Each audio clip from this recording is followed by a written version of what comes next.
dark night, with the doors of the room shut close, the transparent drapes flying with the tender breeze, a fresh environment spreading in the room where two figures were tangled into dead of their love. He pinned her on the bed, his hair locked with hers as he brought them above her head, her skin cold in contrast, yet his dark eyes burned with his dark environment surrounding him, his moist and gently parted lips covering hers, while her lips pressed into thin line. He raised an eyebrow, his chocolate brown eyes staring at her darkly, her battling yet already defeated frame, the deep stare raising the tension in her. His hand moved from hers as her traced the bare arm with the cold skin making the shiver running through her spine. She arched her back, shaking off the resistance. He invaded the small space of her privacy. He pecked her lips several times as he was done exploring her, now parted her lips, covering as she felt warm breaths over her wet lips spreading across her face. You know why are you here without any bruise or discomfort? He asked in his deep, husky voice, and the woman gazed shiver under his intense one. His smirk as he leaned once again and pecked the tip of her nose with his still moist lips. Because you're the woman I adore. And it only took a moment for her gaze to become gentler as he looked at her, the woman with so much love like he never did to anyone. Her head fluttered as just like that, the tendrils spreading across her body. She melted in his arms helplessly with those words said. He knew it was all enough to wipe away the little hesitation in her. He rubbed her nose with his and moved his free hand to her face, removing the beautiful silky dark locks aside, and he leaned down to sniff his favorite scent, a fruity essence, a hint of gentle, peachy scent embracing her skin, nothing but his addiction.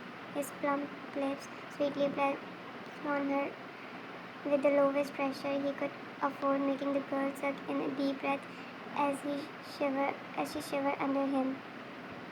Pulling her head away to offer space, his smirk grew, knowing the woman can never resist him. He parted his lips slightly and looked in her warm skin in between them, sucking in gently the tip of his warm and moist flesh that traced her skin was the first warmth she felt tonight, a spark that already set her heart on fire, burning just for him. The man roared possessively over her skin, his face hidden in between her skin and the shape of her body as he placed a beautiful mark over her neck, looking at it with so much pride that made her cheeks stain with red. You know, when I saw you for the first time, I realized something. He asked, caressing her cheek gently with his hand. What? She inquired in her breathless voice, which was shivering as her pulse racing in excitement. I realized that you were gonna be death of me. She bit her lips, restraining a smile, while he admired his pretty woman, all comfortable under him, his unspoken consent that is not in need of her words as her body screams a lot, her eyes conveying every thought crossing her mind. I knew you were gonna be first and last woman in my life. He bent down and pressed his lips over her forehead, closing his eyes in his process as he enjoyed the warm moment, his chest fluttering in anticipation. He could feel her fist over his shirt already, shuddering with every small thing he do to her. It was love, all love, his pure love, responded all well from her. The one and only wish of the man smiling in his sleep. Adam grew snuggling in the pillow as he tried to sleep back once more, not willing to leave his dream incomplete, placing one other pillow over his head to reach him any hustle, bustle, or the world be a cause of disturbance in his dreamy dreams. A white smile forming on his lips as the dream just invaded all of his senses. You're really gonna be death of me, and the man could only hug his pillow like the last thing present on the planet. Mrs. Smith, it's nice to have you back, she stated, smiling happily in the dining room with all three of them as they enjoyed their breakfast. Rowan, I didn't know it mattered whether I'm here eating with you or in that apartment eating with Ellen.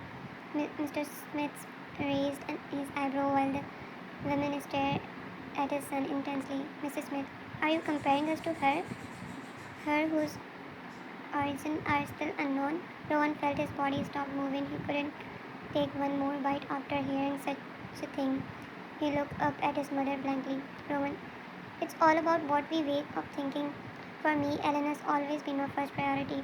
Mrs. Smith dropped his fork, making a loud voice echoing in the room, silencing each and every other. The maid standing at the side gasped silently, keeping the posture professionally. Mr. Smith, your first priority should be your wife. Rowan took a deep breath in as he stared at his father. Rowan, I'm prioritizing my future wife. The blood of his parents turned cold as he heard those words. Mr. Smith, Smith will never accept a no one like her. Except it is as soon as you can. He pushed his chair at the maid, immediately helping his wear his coat as the man leave with his usual cold aura. Roman let out a deep breath, sighing his jaw clenched, seeing his parents equally stubborn as him. Rowan, Mom, he tried to argue, yet once again he was stood up with the last word said by them. Mrs. Smith, that's only a dreamy illusion. Get out of it before you ended up getting hurt badly. And the woman left him alone, displeased with her own blood. Ellen, Rowan, she called his name, waving her hand for him to recognize her in between the busy cafe with a pretty smile decorating her already pampered face. The girl welcomed the man warmly. Ellen, see, I kept my promise. It's been only a week and we are seeing each other again. Rowan sighed as he sat across her, nodding her head quietly.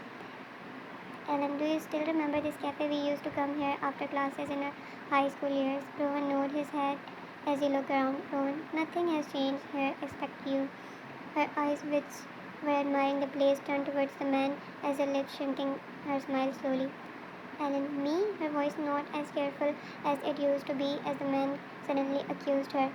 Rowan, yes, you. I still remember you used to be very expressive and open to me. Unlike now, you have started to make boundaries.